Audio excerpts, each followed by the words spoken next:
Hi intermediate senior students.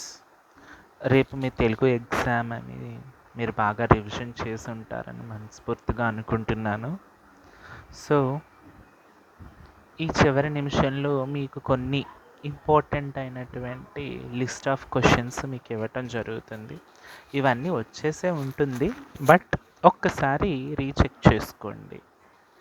ఒకసారి మనం చూసుకుంటే కనుక టోటల్గా మీకు 16 రామన్స్ ఉండటం జరుగుతుంది తెలుగులో.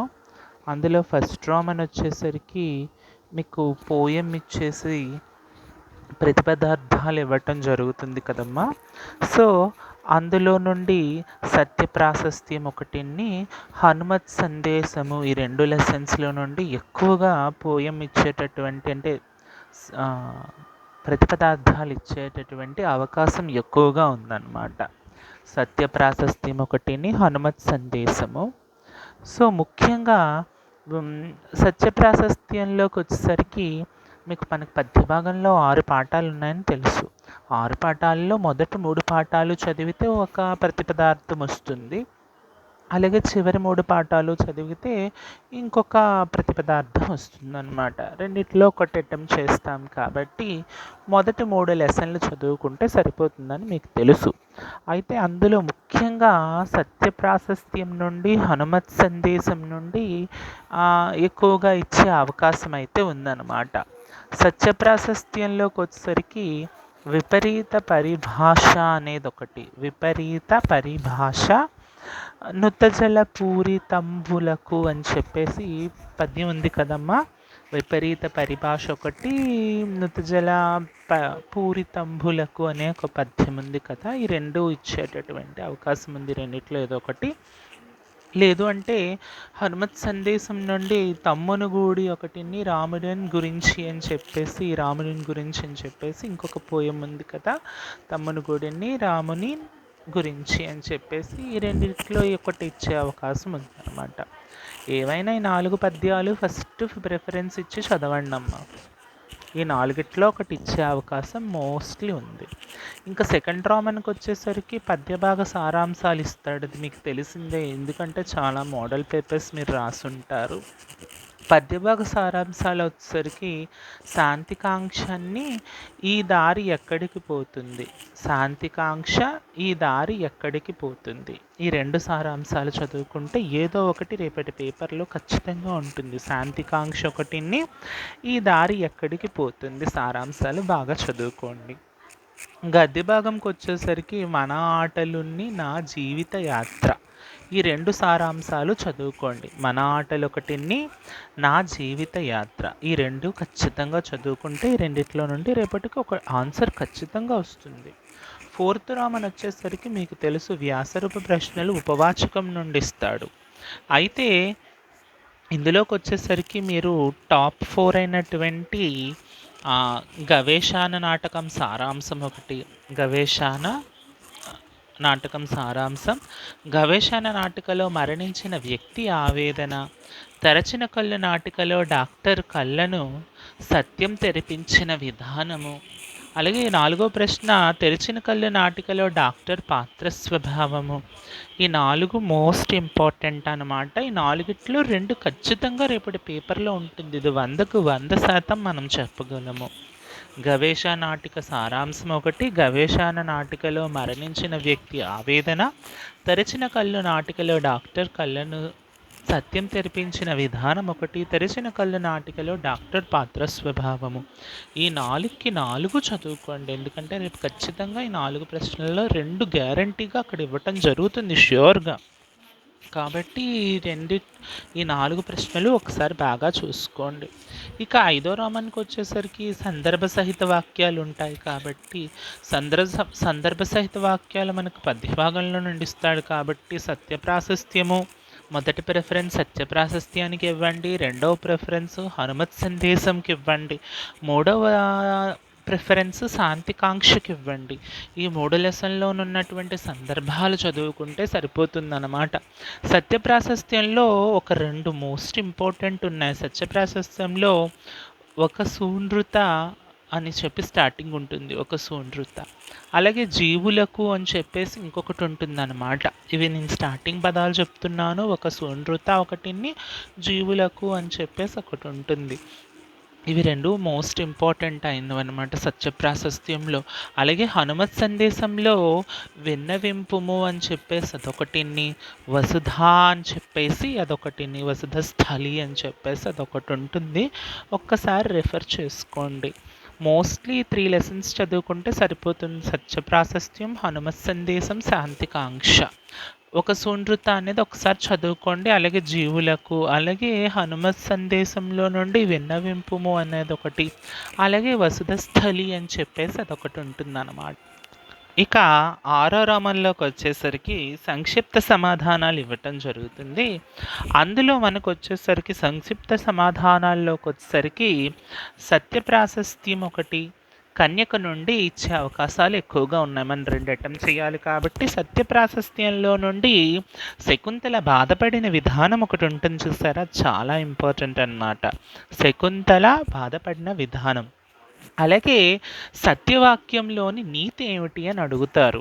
సత్యప్రాశస్త్యంలో నుండి 2 ఇంపార్టెంట్, శకుంతల బాధపడిన విధానం ఒకటి, సత్యవాక్యంలోని నీతి ఏంటి అని చెప్పేసి. అలాగే కన్యక సందేశంలోని రాజు యొక్క గర్వం గురించి ఉంటుంది. అది మీకు ఆల్రెడీ ఐడియా ఉంటుంది. రాజు గర్వం గురించి ఈ 3 చదువుకొని వెళ్ళండి. ఒకటి సత్యప్రాశస్త్యంలోని శకుంతల బాధపడిన తీరు ఒకటిని, సత్యవాక్యంలోని నీతి. అలాగే కన్యక సందేశంలోని రాజు గర్వం గురించి. అలాగే 7th రోమన్ వచ్చేసరికి, ఇక 7th రోమన్కి వచ్చేసరికి అందులో కూడా సంక్షిప్త సమాధానాలు ఇవ్వడం జరుగుతుంది. అందులో మన ఆటలు అనే లెసన్ ఉంది కదమ్మా. మన ఆటలు అనే లెసన్లో చదరంగం ఒకటి, మన ఆటలు అనే లెసన్లోని చదరంగం. వేమన కవిత్వంలో నుండి అహింస గురించి వేమన అభిప్రాయం, అహింస గురించి వేమన అభిప్రాయము, లోభి స్వభావము. ఇవి ఎక్కువగా ఇంపార్టెంట్ అయినటువంటి క్వశ్చన్స్. మన ఆటల్లోని చదరంగం ఒకటి, వేమన కవిత్వంలోని అహింస గురించి వేమన అభిప్రాయం ఒకటి, లోభి స్వభావం ఒకటి మోస్ట్లీ ఇంపార్టెంట్ అయినటువంటి క్వశ్చన్స్ అన్నమాట. ఈ మూడిట్లో నుండి 2 ఇవ్వటం జరుగుతుందన్నమాట. మన మాటల్లోని చదరంగం, వేమన కవిత్వంలోని అహింస గురించి వేమన అభిప్రాయం, లోభి స్వభావము మోస్ట్లీ ఇంపార్టెంట్ అయినటువంటిది అనమాట. ఇంకా 8th రోమన్ వచ్చేసరికి పద్య భాగంలో నుండి 1 మార్కు ప్రశ్నలు 6 మార్కులకు ఇవ్వటం జరుగుతుంది.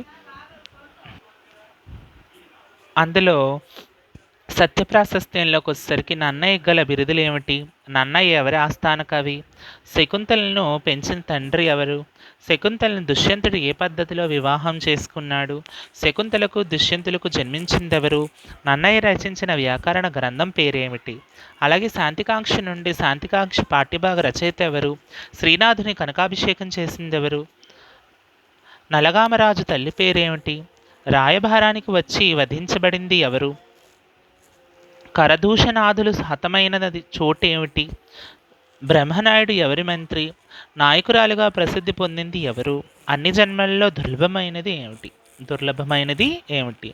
అలాగే హనుమత్ సందేశంలో నుండి మొల్ల తన రామాయణాన్ని ఎవరికి అంకితం ఇచ్చింది, హనుమత్ సందేశం అనే పాఠభాగము దేని నుండి గ్రహించబడింది, అలాగే అర్కసంభవుడు ఎవరు, రాముని గుర్తుగా సీతాదేవికి ఇవ్వడానికి హనుమంతుడు ఏమి తెచ్చాడు, తన గుర్తుగా సీతాదేవి హనుమంతునికి ఏమిచ్చింది, శ్రీరాముడు ఉన్న పర్వతం పేరేమిటి, హనుమంతుని తల్లి పేరేమిటి, అలాగే కన్యక లెసన్లో నుండి ఆధునిక మహిళ చరిత్ర తిరగరాస్తుంది అన్నది కవి ఎవరు, గురజాడ రాసిన కొత్త ఛందస్సు పేరేమిటి, కన్యకను అగ్నిసాక్షిగా వివాహం చేసుకుందెవరు, పట్టమేలే రాజు గర్వం ఏమైంది, గురజాడ రచించిన ప్రసిద్ధి నాటకం ఏమిటి, అలాగే కర్మభూమిలో పూసిన ఓ పువ్వా పాట రచయిత ఎవరు, కలేకురి ప్రసాద్ కలం పేరేమిటి, మనిషికి మధ్య సంబంధాలు ఏమయ్యాయి, అలాగే ఈ దారి ఎక్కడికి పోతుంది అనే దాంట్లో ఈ దారి ఎక్కడికి పోతుంది పాఠ్యభాగ రచయిత ఎవరు, బియ్యంలో రాళ్ళులా కనిపించేవి ఏమిటి, నిషిద్ధమైన క్యాబరే డ్యాన్స్ ఏ పేరుతో చట్టబద్ధమైనది, సగటు మనిషి దేనికోసం వస్తువులు కొంటున్నాడు, అమ్మతనం ముందు ఏది ఓడిపోతుంది. అలాగే ఇప్పుడు మనం ఒక మార్క్ ప్రశ్నలో గద్య భాగంలోకి వెళ్తే కనుక 9th రోమన్లో మన ఆటలు అనే దాంట్లో నుండి హిస్టరీ ఆఫ్ రెడ్డి కింగ్డమ్స్ ఎవరు రాశారు? విజయనగర రాజుల వరకు దక్షిణ హిందూ దేశంలో ఉన్న క్రీడ ఏది? శ్రీకృష్ణదేవరాయల కాలంలో విజయనగరాన్ని సందర్శించిన విదేశీ యాత్రికుడు ఎవరు? గుర్రపు స్వారీలో ఉద్దండుడైన రెడ్డి రాజు ఎవరు? ప్రపంచానికి చదరంగమాటను ప్రసాదించిన దేశం ఏది? హంసవింశతి గ్రంథాన్ని ఎవరు రాశారు? ఆ అభిలాష తార్ద చింతామణి అన్న గ్రంథం రాసింది ఎవరు? మానసోల్లాస విజ్ఞాన కోశానికి గల మరో పేరు ఏమిటి? అర్ధ విపరిణామంలో పూర్తిశ్రీ అసలు పేరు ఏమిటి? చీర అను పదానికి పూర్వకాలంలో గల అర్థం ఏమిటి? పూర్వకాలంలో వ్యవసాయం అంటే ఏమిటి? భారవి రచించిన గ్రంథం పేరేమిటి? మాఘకవి రచించిన గ్రంథం పేరేమిటి? నేటి కాలంలో నారదుడు అంటే అర్థం ఏమిటి? అలాగే చాటు లెసన్లోకి వచ్చేసరికి చాటు అంటే ఏమిటి? పూసపాటి విజయరామరాజు ఎవరి ఆస్థాన కవి? విద్వదౌషధంగా పేరుగాంచినటువంటి గ్రంథం పేరేమిటి? శ్రీనాథుడు విజయనగర రాజును దర్శించాడా? నెక్స్ట్ ఖడ్గతిక్కన ఎవరి తరపున యుద్ధం చేశాడు? చాటువులు వెలుగులో తెచ్చిన వారు ఎవరు? ఆధునిక ఆంధ్ర కవిత్వము సంప్రదాయములు ప్రయోగము పరిశోధన గ్రంథకర్త ఎవరు? అలాగే వేమన కవిత్వంలోకి వచ్చేసరికి సారస్వతాలోకమును రాసింది ఎవరు? రఘువంశానికి తెలుగులో ఎవరు రాశారు? వేమన పద్యంలోని ఛందస్సు ఏమిటి? ప్రాచీన నాటకాల్లో హాస్యం పాత్ర ఏమిటి? అలాగే దానముకెవ్వడు పాత్రము. అలాగే రాళ్లపల్లి ఎవరి కీర్తనలకు స్వరకల్పన చేశారు? నా జీవనయాత్రలోకి వచ్చేసరికి పాకుడురాళ్ళు నవల రచయిత ఎవరు? రావురి భరద్వాజ భార్య పేరు ఏమిటి? రావురి భరద్వాజ రచించింది మొట్టమొదటి కథ ఏమిటి? రావురి భరద్వాజ కొత్త చిగుళ్ళు ఎవరికి అంకితం ఇచ్చారు? పాకుడురాళ్ళ నవల వచ్చిన అత్యున్నత పురస్కారం ఏమిటి? అలాగే జాతీయోద్యమంలోకి వచ్చేసరికి ఇండియన్ అసోసియేషన్ సంస్థను ఎవరు స్థాపించారు? ఇండియన్ నేషనల్ కాంగ్రెస్ ఎక్కడ పుట్టింది? అలాగే ఎక్కడ స్థాపించారు? ఎప్పుడు స్థాపించారు? అలాగే బిపిన్ చంద్రపాల్ ఉపన్యాసాలను తెలుగులో అనువాదించింది ఎవరు? మాకొద్దు తెల్లదొరతనం అనే గీతాన్ని ఎవరు రాశారు? బెంగాల్ విభజనకు వ్యతిరేకంగా వచ్చిన ఉద్యమం ఏమిటి? ఇది 9th రోమన్లోకి ఇంపార్టెంట్ అయిన క్వశ్చన్స్. అలాగే భాషా భాగాల్లోకి వచ్చేసరికి భాషా భాగాల్లో మొత్తం 15 ఇంపార్టెంట్ అయినటువంటి క్వశ్చన్స్ ఉన్నాయి. 15లో 5 వచ్చేటటువంటి అవకాశం ఉందన్నమాట. నైలు నది ప్రపంచంలో పొడవైన నది. దీనిలో నామవాచకం ఏమిటి? నైలు నది ప్రపంచంలోనే పొడవైన నది. నామవాచకం అంటే పేరుని తెలిపేది. ఇందులో పేరుని తెలిపేది ఏమిటో చూసుకోండి, నైలు. అలాగే సర్వనామం. సర్వనామం అంటే అర్థం ఏమిటి? నామవాచకానికి బదులుగా వాడేది సర్వనామం అన్నమాట. తిరుపతి గొప్ప యాత్రాస్థలం. ఇందులో విశేషణం ఏమిటి? గొప్ప. తిరుపతి గొప్ప యాత్రాస్థలం. భారతదేశంలో పేదరికాన్ని రూపుమాపాలి. ఇందులో క్రియ ఏమిటి? రూపుమాపాలన్నమాట. అవ్యయం అంటే ఏమిటి? దేవదత్తుడు వంట చేశాడు. ఇందులో క్రియ ఏమిటి? విశేషణానికి ఉదాహరణలు రాయండి. విశేషణానికట ఉదాహరణలు రాయాలట. తెలుగులో భాషా భాగాలు ఎన్ని రకాలు? తెలుగులో ఉండే భాషా భాగాలు ఎన్ని రకాలు? నామవాచకం అంటే ఏమిటి? క్రియ అంటే ఏమిటి? విశేషణం అంటే ఏమిటి? అవ్యయానికి ఉదాహరణలు రాయండి. గులాబీ అందమైన పువ్వు. గులాబీ అట అందమైన పువ్వు అట. ఇందులో విశేషణం ఏమిటి? మీరు మంచి విద్యార్థులు. దీనిలో సర్వనామం ఏమిటి? ఆహా, తెలుగు భాష ఎంత బాగుందో. ఈ వాక్యంలో అవ్యయం ఏమిటి? ఇలా మొత్తం 15 క్వశ్చన్లలో 5 క్వశ్చన్లు ఇవ్వటం జరుగుతుంది. అలాగే 9th రోమన్ల కింద వాక్య విజ్ఞానం అని చెప్పి ఒకటి ఇవ్వటం జరుగుతుంది. సో 9th కాదు, 11th రోమన్లో వాక్య విజ్ఞానం అని ఇవ్వటం జరుగుతుంది. వాక్య విజ్ఞానంలో 15 ప్రశ్నలు ఉన్నాయి. 15 ప్రశ్నల్లో నుండే మీకు ఇవ్వటం జరుగుతుంది అన్నమాట. అందులో వాక్యానికి ఉండాల్సినటువంటి లక్షణాలు ఏమిటి? స్థూలంగా వాక్యాలు ఎన్ని రకాలు? అవి ఏవి? సామాన్య వాక్యం అంటే ఏమిటి? కొన్ని అప్రధాన వాక్యాలు ఒక ప్రధాన వాక్యంతో కలిసినప్పుడు ఏర్పడే వాక్యం ఏమిటి? నేను ఉదయాన్నే లేచి 1 గంట సేపు చదువుతాను. ఇది ఏ రకమైన వాక్యం? పాపాలరావు అవినీతిపరుడు. పాపాలరావు నీతి గురించి మాట్లాడుతాడు. సంయుక్త వాక్యంగా రాయండి. అరుణ్ ఇంటికి వెళ్ళి వంట చేశాడు. ఇది ఏ రకమైన వాక్యం? వాక్యం అంటే అసలు ఏమిటి? నెక్స్ట్ ఇది సామాన్య వాక్యానికి కొన్ని ఉదాహరణలు ఇవ్వండి. నెక్స్ట్ వచ్చేసరికి వాడు మంటల్ని నిప్ నిప్పు చేత ఆర్పుతున్నాడు. వాడు మంటల్ని నిప్పు చేత ఆర్పుతున్నాడు. దీనిలో దోషం ఏది? వాడు సమప్రాధాన్యం గల వాక్యాలు కలిసి ఒక వాక్యంగా ఏర్పడితే రెండు సమప్రాధాన్యం కలిగినటువంటి వాక్యాలు కలిసి ఒక వాక్యంగా ఏర్పడితే అది ఏ వాక్యం అవుతుంది? యోగ్యత అంటే ఏమిటి? రైలు వచ్చినా చుట్టాలు రాలేదు. ఇది ఏ వాక్యం? అసత్తి అంటే ఏమిటి? నెక్స్ట్ లాస్ట్ది క్రియారహిత వాక్యంకి ఉదాహరణలు రాయండి. 11th రోమన్కి వచ్చేసరికి ఛందస్సు ఇవ్వబడుతుంది. ఛందస్సు అంటే మీకు ఛందస్సు నుండి టాప్ 15 ఉన్నాయన్నమాట. ఛందస్సుకు వచ్చేసరికి ఛందస్సు అంటే ఏమిటి? చంపకమాలుగులో గల గణాలు ఏమిటి? మత్తేబానికి యతిస్థానం ఏమిటి? కందపద్యము బేసి స్థానంలో ఏ గణం ఉండరాదు? ఉపజాతుల్లో ఏ నియమం ఉండదు? ముత్యాల సారం 4వ పదంలో ఎన్ని మాత్రలు ఉంటాయి? మత్తేబంలోని గణాలేవి? ఉత్పలమాల పద్యంలో ఎన్నో అక్షరానికి యతిస్థానం ఉంటుంది? అసలు ఇంద్రగణాలంటే ఏమిటి? శీసపద్యానికి అనుబంధంగా ఏ పద్యం రాస్తారు? ప్రాస అంటే ఏమిటి? కందపద్యంలో వాడే గణాలు ఏమిటి? తేటగీతిలో గణాలు ఏమిటి? ఉత్పలమాలలోని గణాలు ఏమిటి? శార్దూలంలోని గణాలు ఏమిటి? ఇవి మోస్ట్ ఇంపార్టెంట్ అయినటువంటిది అనమాట. ఇంకా 15వ రోమన్కి వచ్చేసరికి అలంకారాలు ఇవ్వటం జరుగుతుంది. అలంకారాలు వచ్చేసరికి ఉపమేయం అంటే ఏమిటి? అలాగే చుక్కలు తల పువ్వులుగా ఉన్న పద్యంలో ఏ అలంకారం ఉంది? సామాన్యాన్ని విశేషం చేత, విశేషాన్ని సామాన్యం చేత సమర్థించే అలంకారం ఏమిటి? అలంకారాల ప్రయోజనాలు ఏమిటి? విష్ణు రోచిష్ణు జిష్ణు సహిష్ణు కృష్ణు అలంకారం ఏమిటి? 2 హల్లులు వెంటనే వస్తే అర్ధభేదం కలిగి ఉండే అలంకారం ఏమిటి? అమ్మ చూపించే ప్రేమ ఇందులో అలంకారం ఏమిటి? అంతాన్యప్రాసానికి ఒక ఉదాహరణ. ఆలయ గోపురాలు ఆకాశాన్ని తాకుతున్న ఇందులో అలంకారం ఏమిటి? శబ్దాలంకారం అంటే ఏమిటి? వలే పోలే అట్లు లాగా ఈ పదాలు ఏమంటారు? అలంకారాలు ఎన్ని రకాలు? అవి ఏవి? ఊహాప్రధానంగా ఉండే అలంకారం ఏమిటి? సంసార సాగరం దీనిలోని అలంకారము. నీల మేఘద్భావ భోలు దేహము వాడు, ఇది ఏ అలంకారము?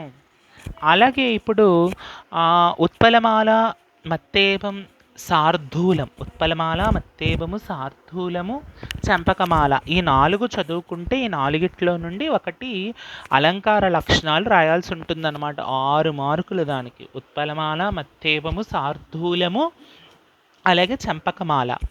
తర్వాత వచ్చేసరికి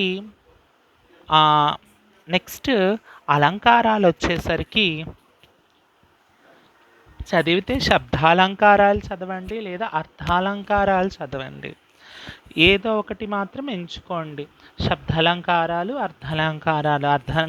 అలంకారాలు 2 రకాలు కదా, అందులో శబ్దాలంకారాలు చదివితే పర్వాలేదు, లేదు అంటే అర్థాంతరంక అలంకారాలు చదివినా చాలు, అర్థాలంకారాలు. సో ఇక్కడ వరకు తెలుగు ఇవన్నీ చదువుకుంటే మీకు గ్యారంటీగా 90+ రావటం జరుగుతుంది.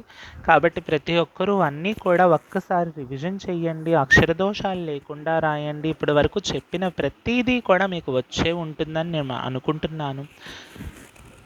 కాబట్టి ప్రతి ఒక్కరూ కూడా చాలా పర్ఫెక్ట్గా ఆన్సర్ ఇవ్వండి. అందరికీ కూడా ఆల్ ద బెస్ట్. బాగా రాస్తారని మనస్ఫూర్తిగా కోరుకుంటూ సర్వేజన సుఖినో భవంతు. అందరికీ కూడా ఆల్ ద బెస్ట్. బాగా అటెంప్ట్ చేయండి. All the best everyone. Be ready. తప్పులు లేకుండా, అక్షర దోషాలు లేకుండా బాగా రాయండి అమ్మ. అందరికీ కూడా ఆల్ ద బెస్ట్. బాగా అటెంప్ట్ చేయండి. ఇచ్చిన క్వశ్చన్స్ అన్నీ కూడా అటెంప్ట్ చేయండి. ఎటువంటి అక్షర దోషాలు లేకుండా పర్ఫెక్ట్గా అటెంప్ట్ చేయండి అమ్మ. And once again all the best. బాగా అటెంప్ట్ చేయండి. ఇప్పటి వరకు ఇచ్చిన క్వశ్చన్స్ అన్నీ కూడా వెరీ వెరీ ఇంపార్టెంట్. రేపు ఖచ్చితంగా క్వశ్చన్ పేపర్లో ఇవి రావడం జరుగుతుంది. 90+ మార్కులు రావడం జరుగుతుంది. కాబట్టి ఆల్ ద బెస్ట్ అందరికీ కూడా.